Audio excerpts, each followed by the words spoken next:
오늘 성경 내용은 비참하죠. 그렇게 자랑스러운 자신의 그 아름다운 머리, 그 머리카락 무게가 약 2.3kg 정도라 그래요. 그렇게 아름다운 사람. 근데 그 사람이 그 머리가 상수리남에 걸려서 대롱대롱 매달리고 요압이 창으로 그를 심장을 찔러 죽임당하는 그 상황이에요. 이게 다윗 임금의 셋째 아들 압살롬의 마지막입니다. 그는 성경 전체에서 볼 때 너무 멋있는 사람 중에 1호예요. 신구약 전체에 나온 인물 중에서 최고로 잘생긴 사람 뽑으면 1번 뽑힌 사람이 압살롬이에요. 한때 프랑스의 아랑드롱이 세계 최고의 잘생긴 남자였는데 그와 같은 사람이에요. 그렇게 잘생긴 사람이 왜 이렇게 비참하게 죽었냐는 거예요. 이 압살롬이란 이름 자체는요, 아버지는 평화로우신 분이다 이 뜻이에요. 근데 이름과 정반대 삶을 살다 끝난 사람이에요. 그는 지혜와 전략과 지략이 어디를 봐도 이렇게 탁월할 수 있을까 할 만큼 생각이 들어요. 그의 어머니는 그 그수랑 달메의 딸이었습니다. 그러니까 지금 말하면 여러분 그 골란공원 옆에 있는 옛적의 나라의 그 공주님 아들이었어요. 그게 조건이 완벽한 사람이에요. 그래서 가만히 있어도 임금자리가 굴러들을 수 있는 그 순위에 걸려 있는 사람이에요. 근데 이 사람은 스스로 왕권을 노리면서 스스로 무너진 길을 택합니다. 첫 번째로 그가 얼마나 잘생겼는지 성경이 이렇게 묘사를 해요. 이제 이렇게 생겼으면 좋겠어요. 한번 보세요, 여러분. 사무엘하 14장 25절에 6절에 나온 말씀을 보면은 이 정도예요. 온 이스라엘 가운데 읽어보세요.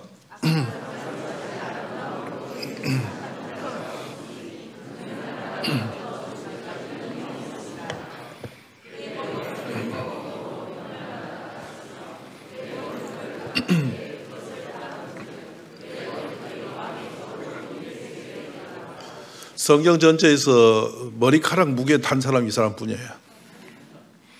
그만큼 멋있는데 구약시대에 왜 머리카락을 굳이 이렇게 다뤘냐면요, 이 머리는 권위의 상징이었어요. 풍성한 머리에 긴 수염은 이건 뭐 말할 것 없이 캡틴입니다. 야, 그 사람은 하나님이 내린 그런 사람이에요. 이렇게 인정을 받아. 근데 압살롬은 다 갖춘 사람이에요. 잘생겼지, 왕족이지, 또 아버지 왕이 탁월하지, 또 자기 어머니도 한 나라의 그 공주였지. 그러니까 모든 게 다 갖춘 사람이에요. 그런데 완벽했으면 그냥 될 사람인데, 되어진 사람인데 왜 상수리 나무에 머리 걸려서 창에 찔려 죽어야 되냐 이거예요.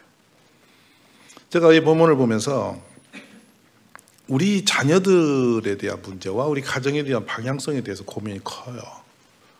원래 우리 자녀를 기를 때 학교 성적에 인생을 다 걸어놨어요.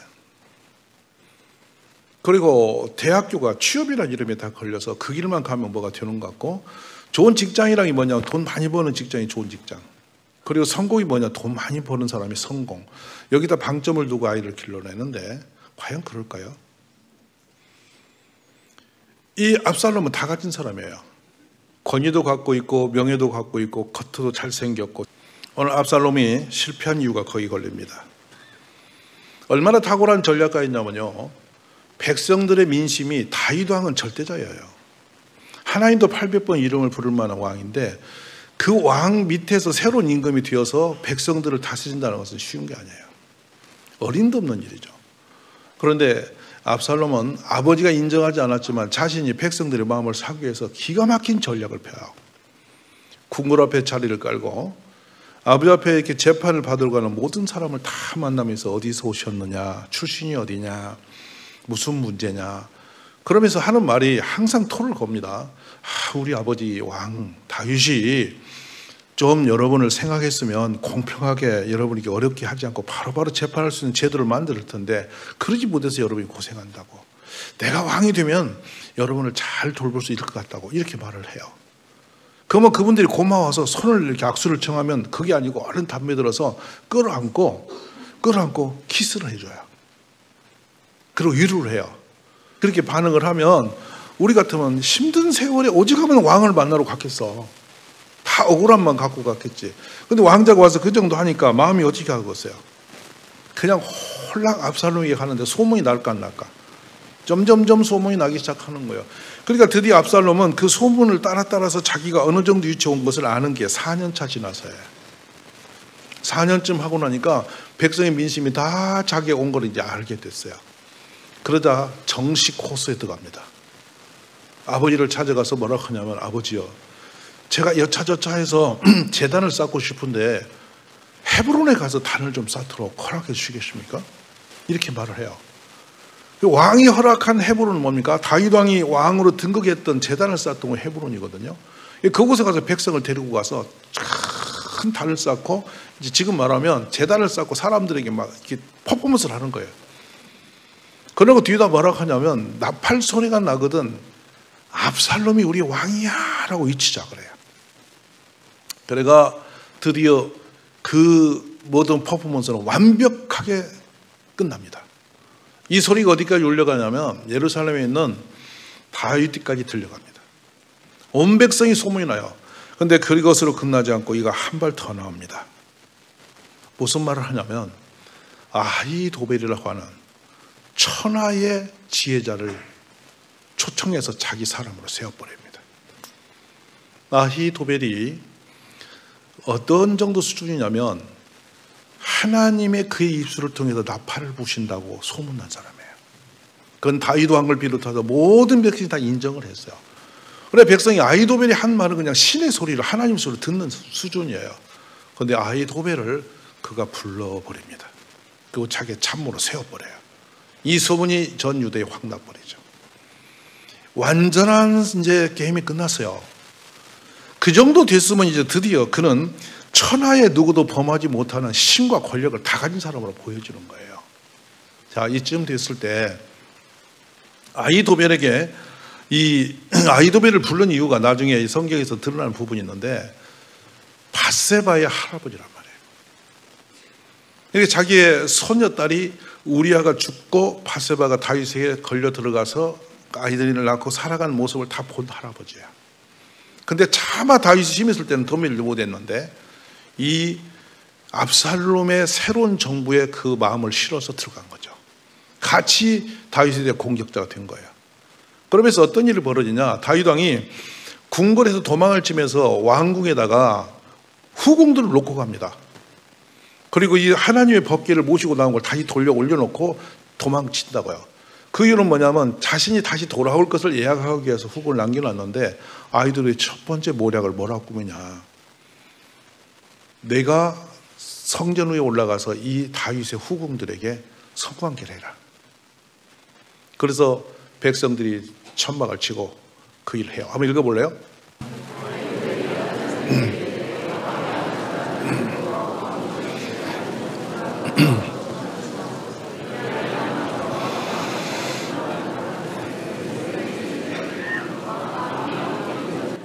예, 넘어갑니다. 예, 그럼 22절. 예, 사람들이 압살롬을 위하여 옥상에 장막을 치니 마치 온 이스라엘 무리의 눈앞에서 그 아버지의 후궁들과 더불어 동침했다. 자, 이쯤 되니까 백성들이 어떤 생각을 하냐면, 이제 망했다. 다윗은 끝났다. 아들이 후궁까지 이제 범할 정도면 다윗은 이제 시대가 끝난 거야. 다 마음을 정리 끝내버립니다. 이게 누구 작전이라고요? 아히도벨의 작전이죠. 그러니까 이 압살롬이 펼친 전략을 보면요, 사람의 마음을 사는 거 하며 그 오랜 4년 동안의 생각을 한 거 하며 헤브론의 퍼포먼스 한 거 하며 겉모습 생긴 거 하며 모든 게 완벽하게 다 세팅이 된 사람이에요. 이 정도 되면 이 세상은 권세 잡는 거예요. 그런데 그가 상수리 나무에 머리 걸려갖고 창에 찔려 죽임을 당한다.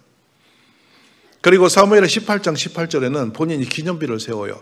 기념비는 아무나 세우는 게 아니거든요. 근데 그 기념비가 오래도록 남아요. 그러니까 그 스스로가 나는 후손이 없으며 하면서 기념비에 세운 것이 이스라엘 백성 전체에게 소문이 납니다. 그러니까 완벽한 지도자의 모습이에요. 우리가 꿈꾸는 사람은 바로 그 사람 아니에요?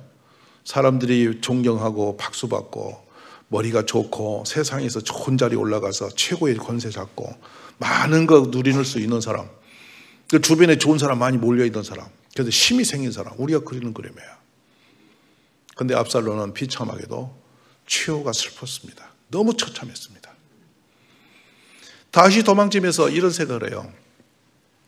내가 이제 도망을 치는데 아들에게 당해서 도망치는 그 늙은 다윗이 얼마나 마음이 슬펐겠어요. 그래서 후궁도 남겨놓고 하나님 전도 남겨놓고 막 도망치는데 그 길에 가다가 한 사람을 만나요. 후세라는 사람이 통곡하면서 찾아와서 왕에게 엎드려요. 후세는 지금 말하면 등급이 떨어지는 지혜자입니다. 그러자 다윗이 이 말을 합니다. 후세야, 바로 궁전에 들어가서 압살롬 편에 네가 편히 들어라. 그리고 혹여 모르겠다. 아히도벨이나 그가 어떤 작전을 펼 때 하나님 편에 서서 나를 도우라. 이렇게 해서 후세를 남겨둡니다. 후세가 압살롬에게 들어가니까 압살롬이 어떤 생각하냐면 이제는 다 얻었다. 이 아히도벨도 하고 후세까지 왔으면 이제는 끝났어 하고 후세를 환영하죠.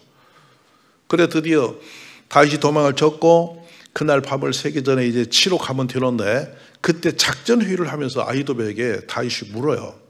압살롬이 물어요. 어쩌면 좋겠냐. 그래서 아히도벨이 바로 말합니다. 저에게 1만 2천 명의 군대 주세요. 지금 뒤쫓아가면 다윗이 정함없이 가기 때문에 한 방에 치는데 많은 사람 죽일 것도 없고 다윗만 딱 잡아 제거해버리면 백성은 알아서 항복하고 다 돌아옵니다. 그러자 이 압살롬이나 그 옆에 있는 참모들이 전부 다 맞다 박수를 쳤는데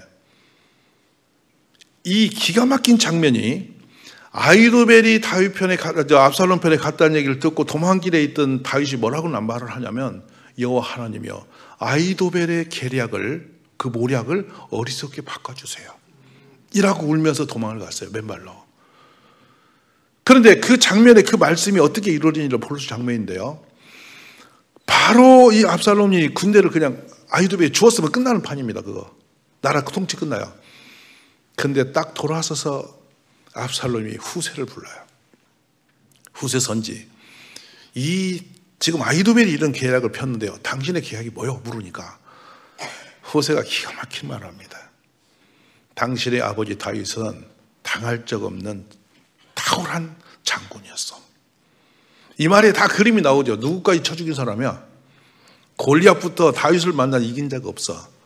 그가 늙어 도망갔다 할지라도 아마 산속에 은밀히 숨어 있을 건데 우리가 멋없이 가다가 걸려서 다윗에게 한 명이라도 죽임을 당하면 우리 나라는 뒤집어져 봅니다. 다윗이 살아있는 그 강력함을 알기 때문에 백성 벌벌 떨면서 그냥 다 항복할 테니까 함부로 나서지 마세요. 그러나 다윗은 지금 곰이 새끼를 잃어버린 것처럼 마음이 극한 상태에 있으니 함부로 덤볐다가 바로 죽습니다. 이렇게 모사를 펴요. 근데 여러분, 아히도벨의 작전과 후세의 작전 둘이 딱 올라붙으면 지금 현재의 군인들이 참모들에게 딱 갔다가 작전처에 놓으면 말할 것들이 백발백중 전부 다 아히도벨의 그 작전으로 갑니다. 전투가. 그런데 압살롬이 후세의 말을 들어버립니다. 그자 아히도벨이 그 말이 채택된 전략이 그쪽으로 간 줄 알고 바로 고향으로 돌아가서 자살을 해버려요. 왜? 하나님 때가 지났구나. 압살롬은 하나님께서 버린 자구나. 왜? 자신의 작전이 완벽한 줄 알았고 이대로 가면 되는 줄 알았는데 그걸 뒤집을 때는 하나님이 아직 우리 편이 아니라는 것을 아히도벨이 알아버린 거죠. 좀 감이 잡히십니까? 그리고 후세 작전대로 이제 압살롬이 여유를 부리고 군대를 중원시키고 준비를 하는 사이에 이미 저쪽에서는 다윗은 완벽한 전투 준비를 끝냅니다. 그래 드디어 전쟁이 붙었어요. 치열한 전쟁이 붙었는데 신기하게도 다윗의 군대가 적음에도 불구하고 또 장군들이 늙었음에도 불구하고 그쪽 군사들이 이기고 있습니다. 혼전이 일어났는데 그 사이에 보니까 놀랍게도 압살롬이 막 나귀를 타고 가다가 상수리 나무에 머리가 꽂혀서 상투가 걸려버립니다. 그런데 그 가장의 사이로 나귀는 나가버리고 압살롬 대롱대롱 매달려 있으니까 꼬락선이 뭡니까? 그러자 백성들이 그 군인들이 말합니다. 저기 압살롬이 걸렸다고. 그러니까 요압이 그 바로 다윗 왕의 고모의 아들이에요. 요압 장군이 무수한 사람입니다. 근데 요압에게 다윗이 약속한 게 있어요. 죽이지는 말으라고. 혹여 전쟁에서 그가 잡힐지라도 살려와라 그랬어. 근데 요압이 그 말을 거절하고 압살롬을 죽여버립니다. 이게 압살롬의 마지막이에요. 자, 오늘 우리가 이 설교를 과거의 드라마틱한 이야기를 들으면서 무슨 생각을 할 것이냐. 사람이 아무리 지혜롭고 탁월하고 모든 걸 완벽히 갖췄더라도 하나님의 뜻에 어긋나면 끝나는 거예요. 그런데 여기서 우리가 또 하나 볼 수 있는 것은 그 탁월한 아들이 왕권을 자기가 찾기 위해서 아버지를 팔아버리고 배신해버리고 군대를 동원하여서 거침없이 덤벼드는 걸 보면 권력의 허물을 보는 거죠. 무서운 거예요. 권력은 둘이 나눌 수가 없어요. 한 사람밖에 못 갖는 거예요. 그래서 왕들도 자기 아들도 죽이는 일이 벌어진 거예요. 그 무서운 거예요. 아무것도 아닌 헛것을 그렇게 사모하는 거죠. 오늘 그런데 한편에 우리가 오늘 이 본문을 보면서 한 사람 생각할 사람이 있어요. 그게 다음 이 왕권을 그대로 물려받는 솔로몬 얘기예요. 열왕기상 한번 띄워보십시오. 열왕기상에 보면 솔로몬이 어떤 중심으로 하나님께 나가는가 보여줍니다. 솔로몬이 여호와를 산당에서 제사하며 분향하더라. 자, 보십시오. 잠깐요. 솔로몬이 여호와를 사랑하고 아버지 다윗의 법도를 행했다는 거예요. 아멘이십니까?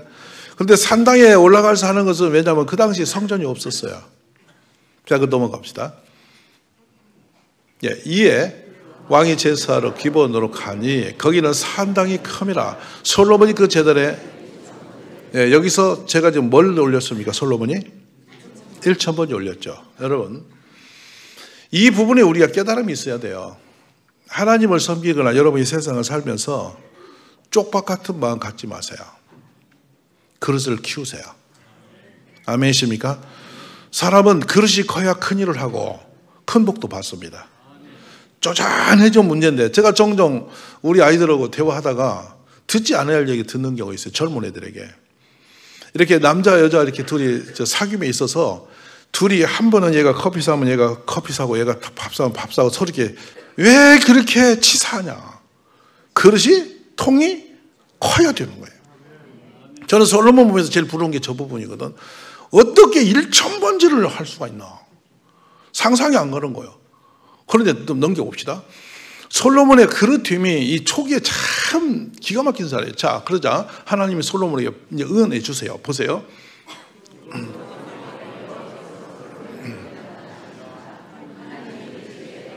예, 그냥 띄워놓으십시오.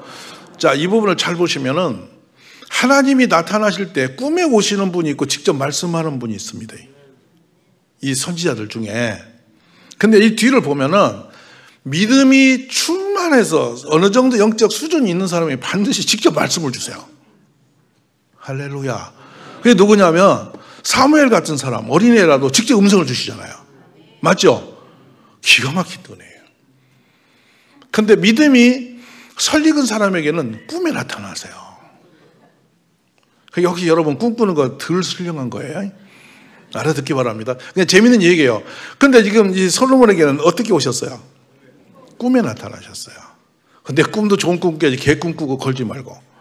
하나님 주신 꿈이 있어요. 근데 이 꿈이 꾸었던 사람 중에 과거에 누가 있었죠? 야곱이 기억나잖아요. 네, 광야길에서 고나에서 돌베개 위에 누웠는데 밤에 꿈에 주님이 그에게 하늘을 여셔서 사닥다리 내리고 천군천사 운행하는 걸 보셨어요. 맞죠? 그다음 야곱이 야복강가에서는 직접 하나님을 만나버립니다. 아멘이죠. 20년의 연단 속에 야곱이 이제 믿음이 성숙되니까 하나님이 직접 씨름꾼으로 나타나셔서 밤새 그를 씨름하다 그의 그 환도뼈를 부려버리고 직접 대면해 버리신 거예요. 맞으십니까? 그런가 하면 아브라함 같은 사람은 나그네로 하나님이 직접 오셔서 그에게 식사 대접을 받고 그에게 아들을 낳을 것을 계시하세요. 아멘 되십니까? 자, 저는 하나님께서 여러분에게 말씀으로 찾아오시기를 바랍니다. 어쨌든 솔로몬의 전체 인생을 보면은 그렇게 신령한 분 같지는 않아요. 되게 세상적인 지혜도 많았어요. 그러니까 아마 그렇게 많은 여자를 데리고 살고 이런 이상한 짓 한 거예요. 어쨌든 초반에는 그래도 괜찮은 수준이죠. 꿈에 나타나셔서 내가 너한테 뭐가 줄 거 하니까 자 말해봅시다. 응답을 이렇게 합니다. 솔로몬이. 자, 솔로몬이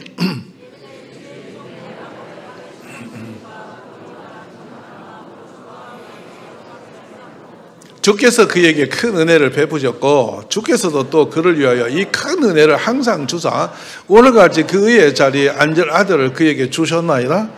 아멘. 누구의 은혜로 아들을 지금 그 자리에 이어가게 했느냐면 아버지의 은혜인데, 아버지가 어떤 분이냐면 공의와 정직과 성실한 분이었다는 거예요. 자, 여러분, 우리들의 믿음이 자녀들에게 축복으로 이어질 수 있어요. 하늘문이 열리는 축복이 이어갈 수 있어요. 여러분, 우리가 그런 가정이 되기 원합니다. 믿음의 대를 이어가는 가정, 영광스럽죠. 하나님이 그 축복을 이어주시기를 주의 이름으로 축원합니다. 어쨌든 이제 솔로몬이 저렇게 이제 기도를 하면서 하나님께 나아가는데, 이어봅시다. 솔로몬의 기도 내용에 솔로몬의 내면이 다 드러나요. 나의 하나님 여호와여, 주께서 종으로 종의 아버지 다윗을 대신하여 왕이 되게 하셨사오니 종은 작은 아이라 출입을 할 줄 모른다. 이건 뭐냐면, 나는 아주 작은 아이라 문도 여닫지도 못할 만큼 나는 어리석은 자니 하나님 저에게 도움을 주셔야 됩니다. 자, 8절 봅시다. 주께서 택하신 백성 가운데 내가 있는데 그들은 큰 백성이라 수요가 많아서 셀 수도 없고 기록할 수도 없사오니. 자, 9절. 누가 주의 이 많은 백성을 재판할 수 있사오리까? 듣는 마음을 종에게 주사 주의 백성을 재판하여 선악을 분별하게 하옵소서. 정말 하나님 보시기에 하나님이 주신 사명을 어찌 감당해야 되는지를 정확하게 붙들고 하나님께 나가서 기도하는 사람이죠. 조금 전에 압살롬, 자기 자신이 사람의 마음을 다 사고 세상의 사람들 지혜자를 다 불러들이고 그들의 도략을, 그 모략을 다 듣고 자신의 가진 그 힘을 길러서 뭔가를 해보려고 뛰어든 사람하고 기도로 무릎 꿇어 하나님께 엎드려 있는 이 겸손한 사람하고, 여러분 어느 사람이 강해 보이세요? 우리 모두는 압살롬 같은 길을 찾아가고 머릿속으로는 솔로몬 같이 살고 싶고, 이렇게 이중적 구도가 있어요. 저는 오늘 여러분의 자녀 속에, 가정 속에 어떤 부류의 아이가 자라나기를 원하시나요? 우리 집 아이들이, 아까 가면서 내가 애들한테 물어봤어요. 너희는 어떤 아이로 자라는 게 좋겠어? 그랬더니 가만히 있어요. 그래서 솔로몬 그랬어요. 근데 공부 잘하고 성적 좋고 인기 좋고 그런 사람이야 되는데, 맞아요, 또 그래요. 그게 헷갈리는 거예요, 애들이. 여러분 어느 쪽에 자녀가 자랄까? 엊그제 제가 수고를 보면서 우리 성도님이 물었더니 그분이 깜짝 놀랄 지혜를 저한테 얘기해요. 지난주 설교를 듣고 우리 집에 가서 아이를 앉혀놓고 점검했대요. 얘가 압살롬처럼 크는 건지 솔로몬처럼 크는 건지 그걸 궁금했대요. 두려웠대요. 맞는 말이에요, 여러분. 생각없이 키우면 안 돼요. 그래 잘 점검해봐야 돼요. 중학생, 초등학생 이렇게 셋을 앉혀놓고 물어본 거야, 엄마가. 그래서 점검을 해보시고 안심이 좀 된 것은 그래도 믿음으로 살려고 하더라는 거야. 아멘이십니까? 오늘 우리가 새해를 맞아서 그냥 살아가는 가정이지만은 우리 자녀들을 향한 하나님의 중심성과 방향성이 어디 있는지를 다시 한번 고민해 보세요. 그래서 정말 하나님이 세우시고 기뻐하시는 솔로몬 같은 지혜자, 믿음의 사람. 그래서 지금 솔로몬이 어느 정도냐면, 나는 어리석은 자라 문도 여닫지도 못하는 바보 같은 사람인데 덜커덕 왕이 되어가지고 하나님의 나라 그 많은 백성 가운데 섭벌했습니다. 근데 백성들이 숫자도 모르고 아무것도 모르고 분별도 없습니다. 그러므로 이 사명 잘 감당할 수 있도록 저에게 분별력을 주셔서 그 지혜를 주세요. 이렇게 주님 앞에 나가서 주님을 매달리고 있는 사람이고, 압살롬은 세상에 자기가 지혜와 권력을 가지고 지금 세상의 모든 걸 다 붙들은 사람이고, 우리 눈에 보기에는 압살롬이 훨씬 강한 사람들로 보이는데 결국에 성공하고 승리한 사람은 솔로몬이었어요. 아멘 있습니까? 그래서 보면은 이 압살롬이 자기 아버지를 폄하하면서 그 정권을 잡기 위해서 그 온갖 모략을 다 부리고 그걸 결국에 잡았지만은 실패자라는 거예요. 오늘 우리 신앙인으로서 저와 우리 모든 가족들이 어떤 종류의 사람을, 어떤 방향성을 가진 가정을 세울지를 고민해 보시기 바랍니다. 25년도 새해에 우리 가정의 정체성이 새롭게 정의되기를 주의 이름으로 축복합니다. 하루를 살지라도 우리가 우리 자녀들을 세울 때에 무엇보다도 중요한 건 하나님을 믿는 믿음의 기준에 세우는 사람, 그 사람이 안전한 사람이요 복된 사람이라는 거예요.